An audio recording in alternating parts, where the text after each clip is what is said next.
Today's nugget is about getting rid of the scale and finding some genes. I call them no-lie genes. A lot of you will probably be familiar with this term because obviously a lot of you have been training with me for a very long time. But I really want us to discourage you from focusing too much on what that number is on the scale. If you're wanting to lose unwanted body fat, I know your temptation is going to be curious about what that number is looking like, but what I really recommend you do instead is find some pants. I call them no-lie jeans. We all have a pair in our closet, hopefully, that tell us the truth on exactly what's happening.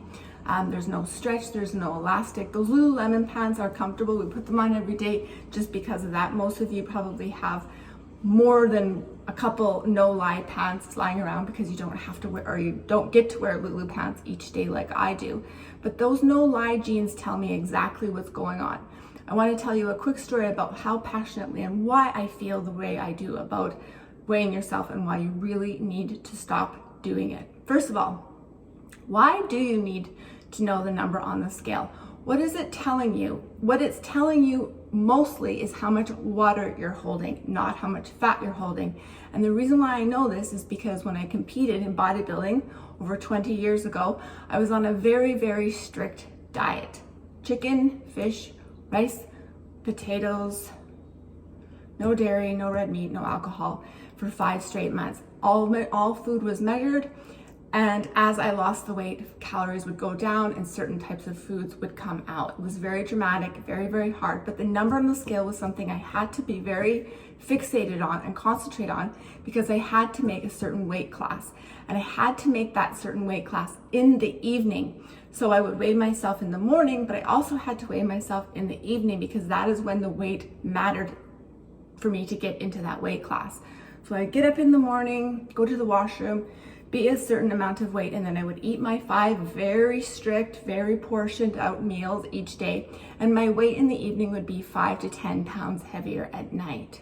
And this continued, that whole theme of being heavier at night continued for the whole 5 months, even though my diet was becoming even more strict. My calories were going dramatically down each and every week. That's discrepancy between morning and evening weight was a huge big deal. So that was a big experience for me and a thing that made me realize how ridiculous it is that we are weighing ourselves because that number really does fluctuate even if we're being very disciplined, which of course I would never recommend anyone go through that type of eating because it took me over a year to recover from that experience. But it was excellent that I did do it because now I can really give you some good reasons and good feedback as to why the weight on that scale is really not telling us what we're really doing. The other thing that I hate about the scale is it almost gives you an obsession over that number, just like it did when I had to go through that competition. Yes, I had to make weight, so I had to pay attention to it, but I have seen time and time again clients who are so obsessed with the number. I had one client weigh herself 3 times a day. It was not healthy, and as a result, she did not do very well. We were not successful at all because that number would be doing this all the time, and it was just messing with her. And so if we concentrate on the things that are not telling us our accurate measurements through our efforts, we get very discouraged and we often give up sooner than we should. So that number really is not giving you the best predictor of how well you're doing. Instead, get some no-lie jeans. I'm sure you have them in your closet. If we're constantly, like me, wearing Lululemons and things that are comfortable every day, I get the luxury of that. I know I'm very lucky.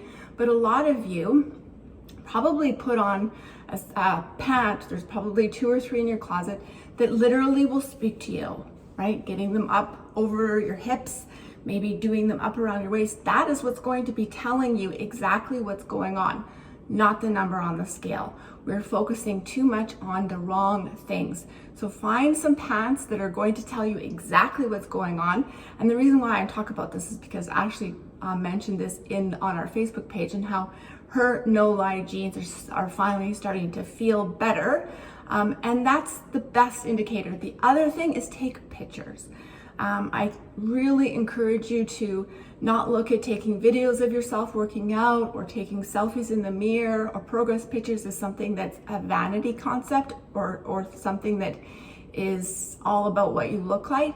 These are going to be more accurate things to be able to see whether or not you're going in the right direction or the wrong direction. How many times have you looked at old pictures of yourself and said, wow, I really looked heavy back then and I didn't even realize it. And maybe you were weighing yourself. Sorry, I was just making some peanut brittle for this party that I'm going to. That must have been distracting. So hopefully these tips help you get those no-lie jeans, get rid of the scale. It's just gonna discourage you. You're gonna become obsessed, you'll get discouraged. Please don't worry about what that number is saying. Get those jeans, put them on, make sure that you're being consistent with it, especially in December, and we will have a better idea and grasp on exactly how well we're doing.